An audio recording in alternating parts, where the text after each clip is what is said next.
Nah, di antara interaksi-interaksi dengan Al-Qur'anul Karim, di samping mengimani, ada membaca dengan baik dan benar, ada mentadabburi, ya, ada juga mengamalkan, ada juga mengajarkan atau mendakwahkan Qur'anul Karim, termasuk menghafalkannya.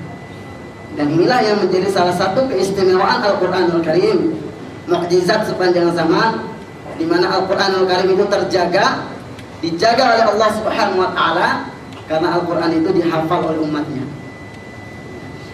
Jadi yang mana ini tidak terjadi pada kitab suci apapun. Jadi jangankan ulamanya, anak-anak kecil saja, ini banyak sekali yang menghafal Al-Quranul Karim 30 juz tanpa membuang satu huruf pun. Bandingkan dengan kitab suci yang lain, jangankan anak-anaknya, pemuka agama tertingginya pun nggak hafal kitabnya sendiri walaupun setengahnya saja. Ini yang kemudian menjadi cara Allah Subhanahu wa taala menjaga Al-Qur'anul Karim di dunia ini, yaitu melalui hati orang-orang yang menghafal Al-Qur'anul Karim. Maka salah satu kemuliaan, keistimewaan penghafal Al-Qur'an adalah mereka ini adalah orang-orang yang dipilih oleh Allah Subhanahu wa taala, mengemban amanah Allah Subhanahu wa taala dalam penjagaan Al-Qur'anul Karim. Dan ini fakta yang tidak bisa dipungkiri siapapun. Mau orang kayak bagaimanapun mencari celah ketidakautentikan Al-Qur'an misalnya, fakta ini tidak bisa ditolak. Jadi satu-satunya cara orang untuk meragukan keautentikan Al-Qur'an itu adalah dengan menafikan fakta ini. Satu-satunya cara.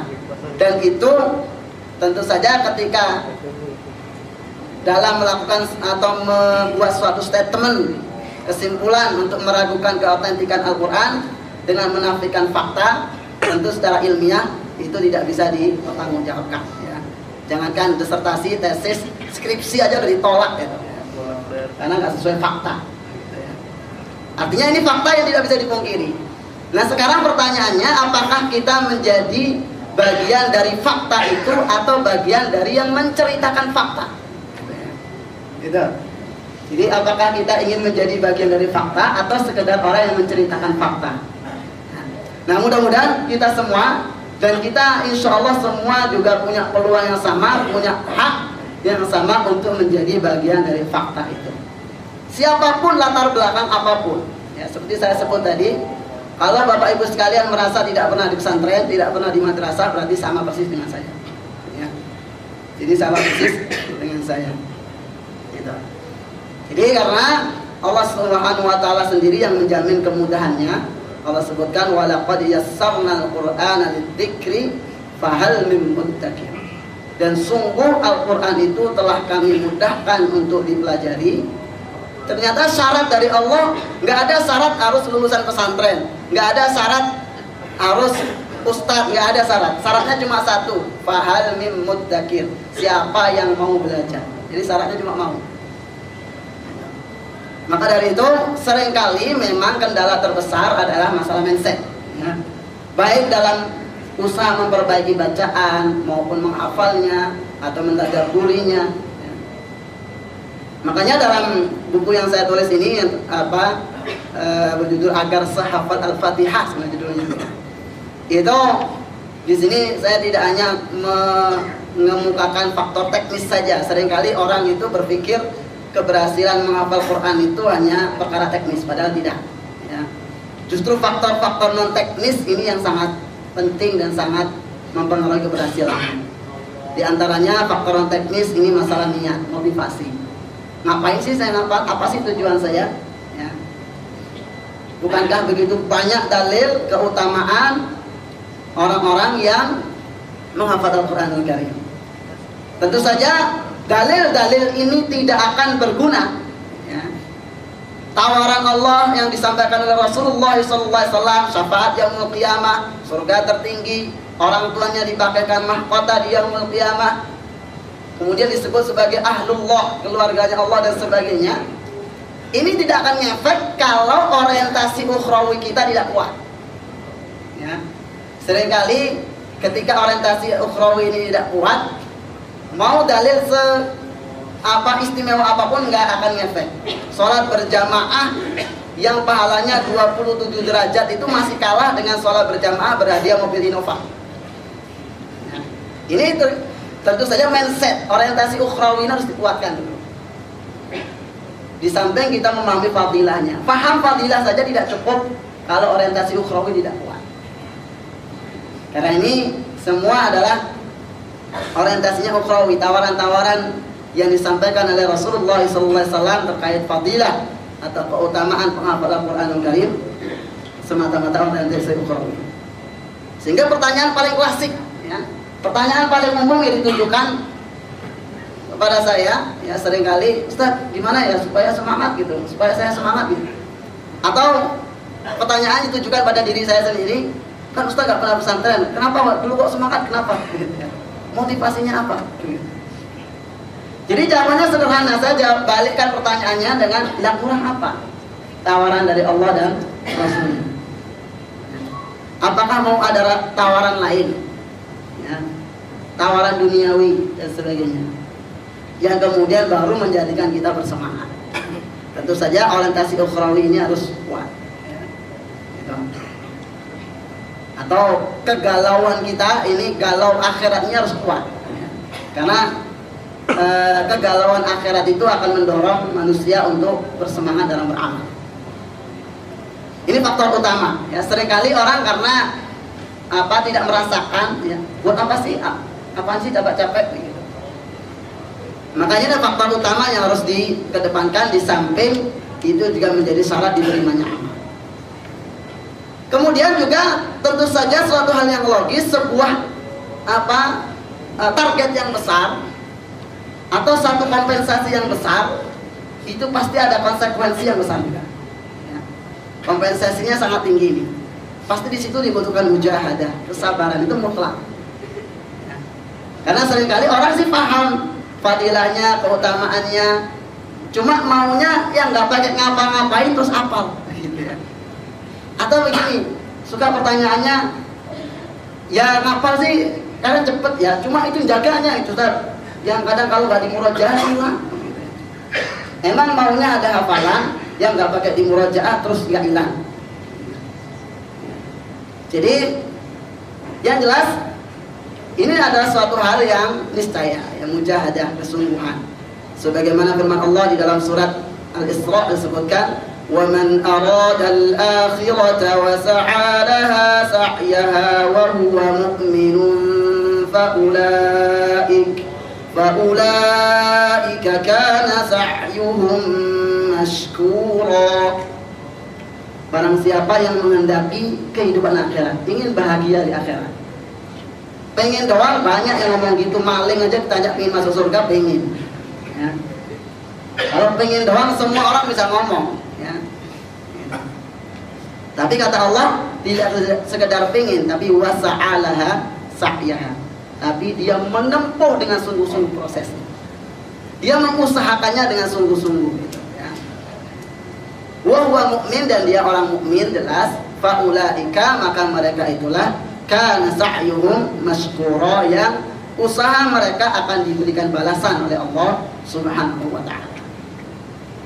Jadi seringkali memang faktanya, ini saya karena menulis buku juga berdasarkan fakta, seringkali orang sebetulnya pengen menghafal, ya. Motivasi juga ada.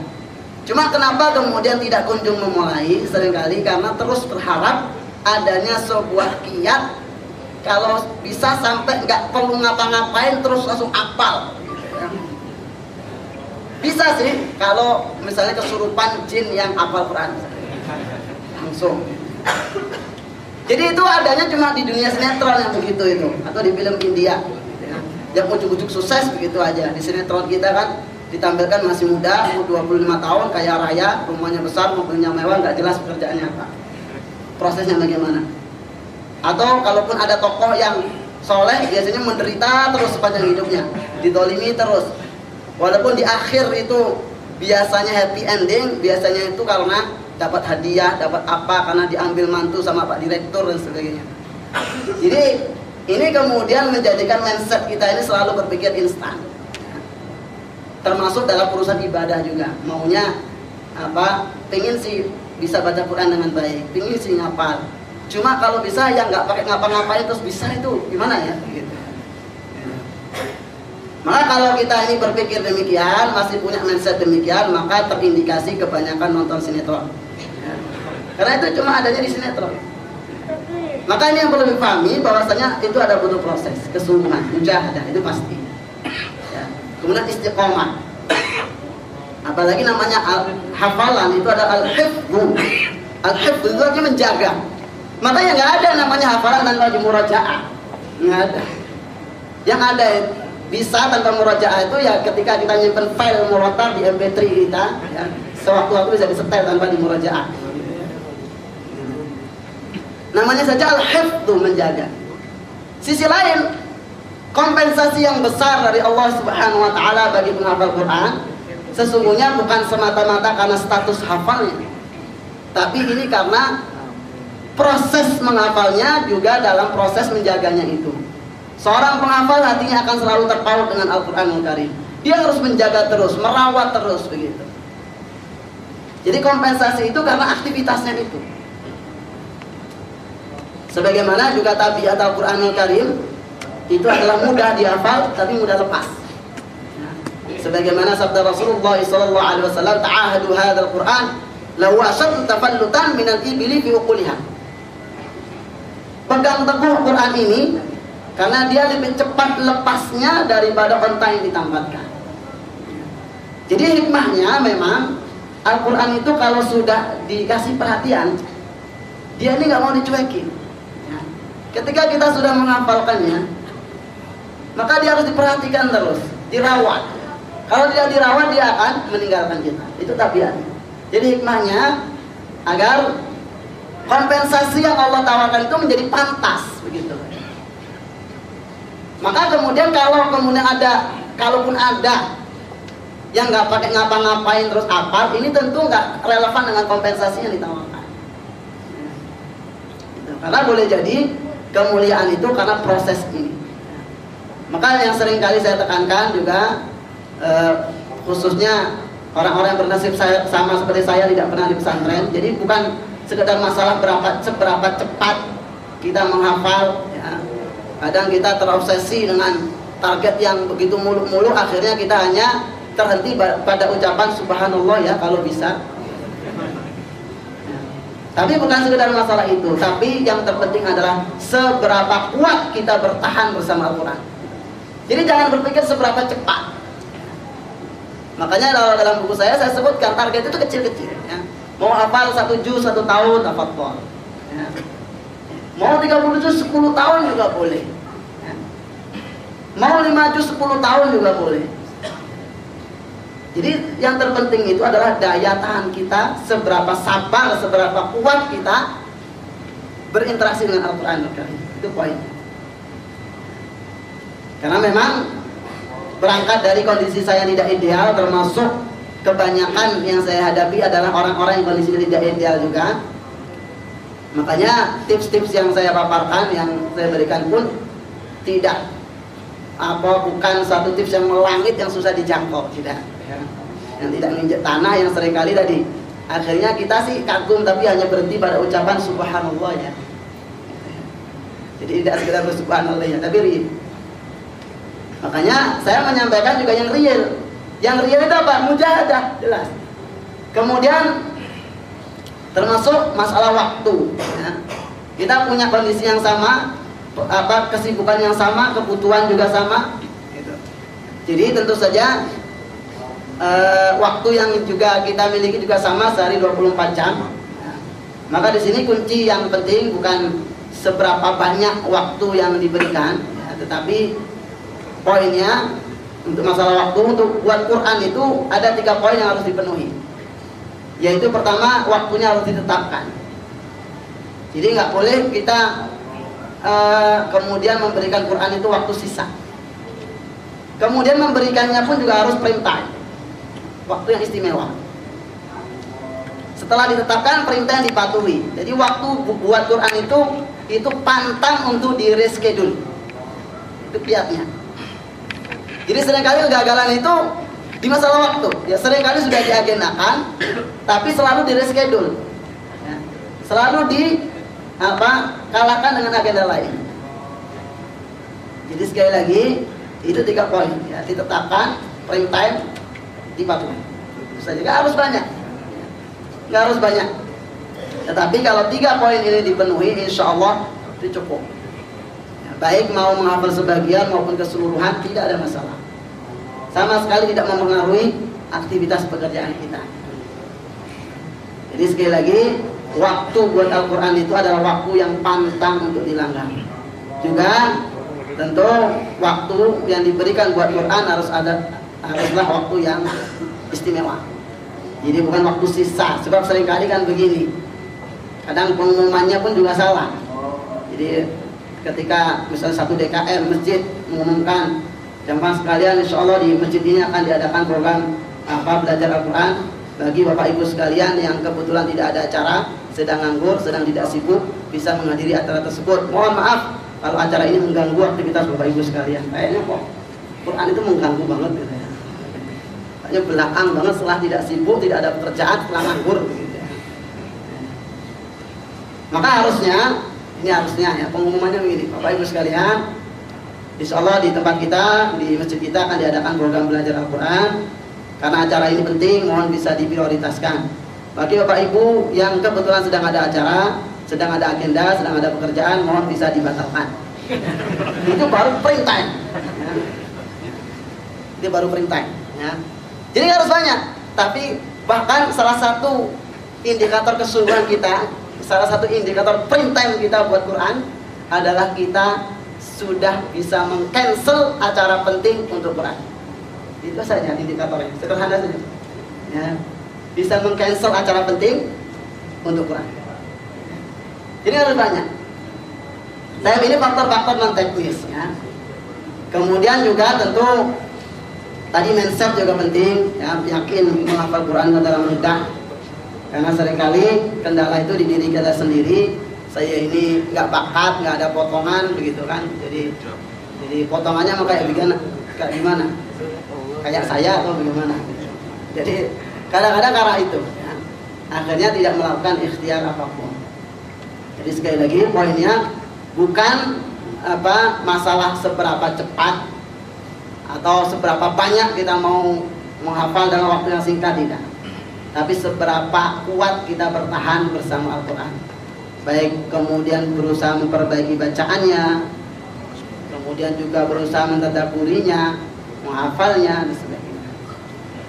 Atau pertanyaan paling sering menjelang bulan suci Ramadan, biasanya ini kan Ramadan bulan bentar lagi, nggak terasa. Ustaz, kalau bulan Ramadan ini kan kita disunahkan juga untuk memperbanyak baca Quran. Tapi kalau kita ingin juga membaca artinya atau mentadabburinya, jadinya akan khatamnya jadi Quran. Kira-kira mana yang didahulukan, Ustaz? Pertanyaan klasik. Jadi sebetulnya pertanyaan ini akan terus berulang karena sebabnya belum diatasi. Sebetulnya gampang saja jawabnya. Ya gampang saja, bacanya ditambah, setelah baca dibaca artinya, selesai. Lu kan berarti waktunya lebih lama, ya iya. Jadi faktornya cuma satu, karena kita belum mau memberikan waktu lebih buat Quran, itu aja. Atau memberikan tenaga lebih buat Quran, itu saja faktornya. Makanya saya katakan bukan seberapa banyak, seberapa cepat, seberapa kuat kita bisa bertahan bersama Quran. Itu saja faktornya. Pertanyaan itu akan terus berulang, ya. Sepanjang kita maunya waktunya itu saja, tapi maunya hasilnya yang berbeda, yang lebih. Nah, di sisi lain tentu perlu kita pahami bahwasannya Al-Quran ini adalah sumber keberkahan, ya. Seringkali orang merasa khawatir dengan pekerjaannya, khawatir dengan aktivitasnya, kalau harus disisihkan untuk membaca Quran, untuk menghafal. Justru sebaliknya, ya. Ketika seorang memberikan waktu yang istimewa buat Al-Quranul Karim, maka Allah akan berkahi di aktivitas yang lainnya. Jadi sederhananya, ketika seseorang itu waktunya habis, ya, ini supaya tidak GR ini, ya, waktunya habis kita seharian untuk pekerjaan kita, untuk urusan duniawi kita, ya. Bahkan sholat berjamaah nggak sempat, baca Quran nggak sempat, ya. Jangan GR dulu, ini bukan menunjukkan seorang pekerja keras, ya. Sama sekali tidak mencerminkan seorang pekerja keras, tapi adalah mencerminkan pekerja yang tidak efektif, ya. Kalau waktunya habis. Tapi kalau dia ibadah terjaga, masih baca Quran konsisten, bisa menghafal Quran, pekerjaan beres, itu namanya pekerja efektif, ya. Efektif dan efisien. Jadi sekali lagi jangan GR dulu ya, kalau kita sibuk, waduh merasa paling sibuk sedunia. Itu pekerja tidak efektif, bukan pekerja keras. Ya. Sekali lagi itu pekerja tidak efektif. Tapi memang kuncinya harus yakin. Kita kasih waktu dulu buat Quran, ya. Allah akan berkahi ke pekerjaan itu. Ya. Dengan waktu yang gak banyak, tapi akan terselesaikan dengan baik. Kelihatannya waktunya berkurang. Jadi keberkahan itu berkah namanya ziyadatul khair. Ya. Bertambahnya kebaikan. Jadi walaupun waktunya tidak banyak, tapi banyak kebaikan yang bisa diselesaikan, ya. Banyak urusan yang bisa diselesaikan. Rumah tangga beres, pekerjaan beres, ibadah nggak terganggu.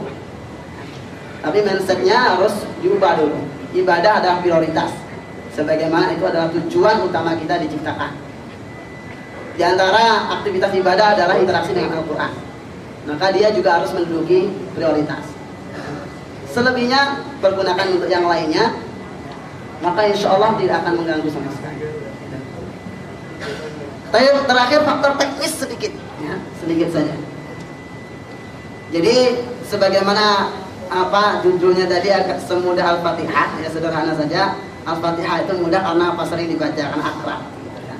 Sebagaimana Bapak Ibu sekalian yang sudah bekerja di sini puluhan tahun, pasti nggak akan kesasar ke sini. Kenapa? Sudah biasa. Sama juga ketika kita mencari satu surat di dalam Al-Quran, kalau sudah biasa dilewati cepat. Tapi kalau dipulak-balik nggak ketemu-temu, biasanya jarang dilewati. Jadi itu aja konsepnya. Maka konsep sederhananya, ayat atau surat atau halaman yang hendak kita hafal itu, kalau langsung dihafal, terus terang kalau IQ-nya pas-pasan kayak saya ini berat, ya. Jadi maka cara sederhana yang harus dilakukan adalah halaman atau surat tersebut harus diakrabi dulu. Jadi kalau saya langsung menghafal misalnya An-Naba, amma yatasaalun, ini berat bagi saya, ya. Makanya saya baca dulu secara utuh An-Naba dari awal sampai akhir. Syaratnya dengan bacaan lambat, suara lantang, ya. Sebab kalau dengan bacaan cepat itu hafalan mudah kacau, ya. Kalau bacaan cepat itu biasanya kalau dibaca lambat ngeblank, ya. Termasuk dengan suara pelan. Suara pelan itu kalau dibaca akhirnya hafalannya dihafal dengan suara pelan. Kalau dibaca dengan keras suka muncul banyak keraguan, ya. Itu prinsipnya. Jadi dibaca lantang, lambat, gitu. Berulang kali dari awal sampai akhir, ya. Itu tujuannya merekam secara otomatis sampai akrab, ya. Bahkan kita bisa mengetahui letaknya sekaligus, maka menghafal itu menjadi sangat mudah, ya. Baru proses berikutnya dihafal per ayat tetap, ya. Hafal ayat pertama, lanjut kedua hafal, balik ke ayat pertama dulu, lanjut kedua. Itu supaya terangkai, nggak langsung lanjut gitu. Kemudian yang berikutnya tentu menjaga hafalan ini sebagaimana kita singgung di awal tadi, bahwasanya hafalan itu namanya al-hifdzu. Maka hakikat dari menghafal ini adalah menjaga itu. Khususnya hafalan yang baru itu adalah ibarat binatang buruan, itu masih belum jinak. Jadi kalau hari ini menghafal, baru kita ulang pekan depan yakin blank. Itu hafalan baru. Makanya jangan